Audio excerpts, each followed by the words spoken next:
Сәлем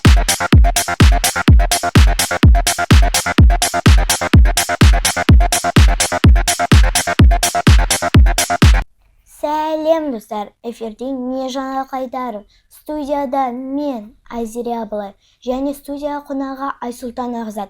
Айсұлтан кішкентай актер және поэзия оқиды. Сәлем Айсұлтан, өзіңде не жаңалық?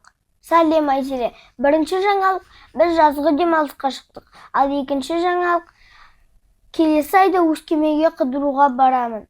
Сен қандай киноға түстің? Мен Жұмыр жүрек деген киноға түстім. Кинода басты рөл бәрінде. Кино достық туралы. Сенің есіміңді кім қойды? Менің есімімді атам қойды. Атама ерекше есім қойғанына алғыс айтамын. Есімің қандай мағына білдіреді?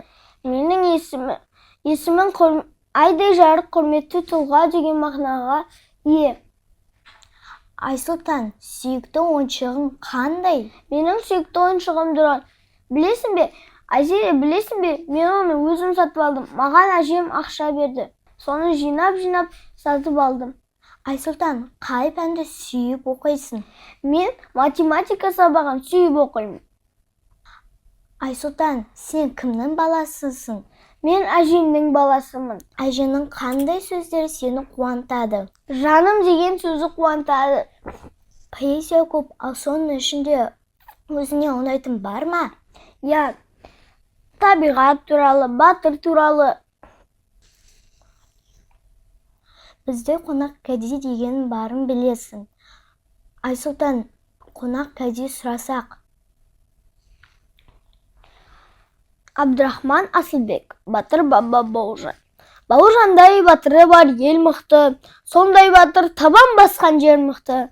Бар әлемге қазақ атын паш етіп, ұрпағына мирас еткен елікті.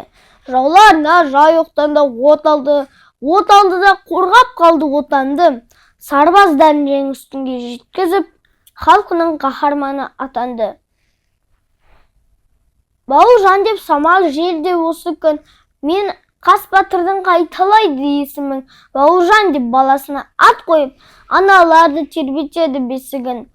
Астанада аялы аспан астында бой көтеріп кереметтей тас тұлға. Мәңгі тірі Бауыржанға айналды, мақтаны боп кәрініңде жастыңда. Қатар қойып шындығына нансаңыз, ол бүгінгі қобыланды алпамыз. Жалын қойған жүрегіне жастардың Бауыржанға басеміз баршамыз. Керемет Айсұлтан, алғаш рет сахнаға шыққанда неше жаста болдың? Алғаш рет сахнаға шыққанда 6 жаста болдым. Және сол бірінші жарысымнан бас жүлде алдым. Сахнаға шыққанда қобалжу бола ма? Сахнаға шыққанда болмайды, бірақ келесі болғанда қобалжу шамалы болады. Қобалжуды қалай жеңесің? Мен адамдарға қарап жеңемін. Сен поэзия оқуды қайдан үйрендің? Ұстазың кім? Ұстазым Алапай. Маған Алапай адамдарға қарап қорқынышыңды жеңесің деген. Сахнада еркін ұстауды үйретті. 2 жыл робототехникаға қатысқан екенсің. Ол жақта не үйрендің? Мен конструктордан робот құрастыруды үйрендім. Бірақ содан кейін шығып кеткеннен кейін мен үйдегі конструкторлардан да көптеген нәрсе жасай аламын. Ал біз робототехникада смарт-хаб, мотор, датчик движения, датчик наклона деген заттар болды. Біз оларды қолданып, роботты жасап, және оларды қозғалта аламыз.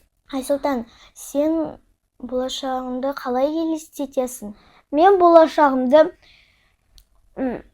үлкен актер болып елестетемін. Ал құрметті көрермендер, Айсұлтанмен екеумізді әңгімеміз тәмам. Егер біздің сұхбатымыз ұнаса, лүпіл басып пікір жаза кетіңіз. Егер сіз де не жаңалық Қайдарының қонағы болғыңыз келсе, бізбен хабарласыңыздар. Эфирде келесі кездескенше аман сау болыңыздар.